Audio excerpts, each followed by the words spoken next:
प्राप्त बनो, स्वयं ब्रह्मबोध बनो। कैसे ब्रह्मबोध बनना है, कैसे हमें परमात्मा प्राप्ति करनी, इसकी प्रबल जिज्ञासा करो, संतों से मिलो, शास्त्रों का स्वाध्याय करो और खूब भगवान नाम जप करो, तब आगे बढ़ जाओगे। अभिषेक मित्तल जी, अम्बाला। हरे कृष्ण महाराज। महाराज जी, जो भक्त नाम जप करते हैं, क्या उनको भी मृत्यु के समय कष्ट होता है? भक्त और अभक्त की मृत्यु में क्या अंतर है? अंतर है, पहले भक्त और भक्ति की ही मृत्यु में अंतर है।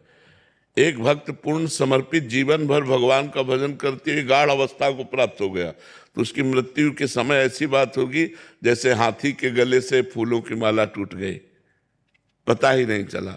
लेकिन अब जो साधारण भक्त है उसको मृत्यु के समय भयानक पीड़ा भी होगी, लेकिन उस पीड़ा में भगवान का स्मरण भी होगा। उस समय जब वो भगवान का स्मरण नहीं कर सकता, उस समय कृपा करके भगवान उसकी स्मृति में जागृत, पीड़ा होगी पर भगवत स्मृति रहेगी। और उस महापुरुष की जो गाढ़ अवस्था को प्राप्त हो गया है, उसको तो पीड़ा का अनुभव ही नहीं हो, जन्मत मृत दुसा दुख होई, वो दुख उसको अनुभव में नहीं आता है।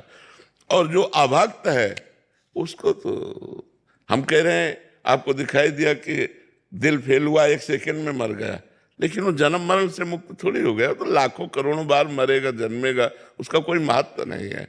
महत्व है भक्ति का, भगवान की भक्ति में। महाराज जी, शुद्ध भक्त है उनको तो विष्णु दूत लेने आएंगे। जो कच्चे भक्त हैं, जैसे भक्ति तो करी लेकिन पहले शरीर छोड़ दिया, उन्हें कौन लेने आएगा मृत्यु? उनका फिर जन्म होगा। तो लेने कौन आएगा? जब तक भगवान का साक्षात्कार नहीं होता तब तक धर्मराज लेने आते हैं, यमदूत नहीं आते। तो वो यात्रा दे के लेके जाते हैं? नहीं नहीं, बड़े सम्मान से लेके जाते हैं, धर्मराज स्वयं आते हैं।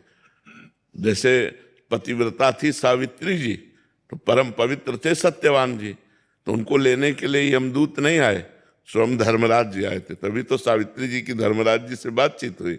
पापियों को लेने यमदूत आते हैं, पुण्यात्माओं को लेने धर्मराज आते हैं, और महात्माओं को लेने भगवान के पार्षद आते हैं, भगवान के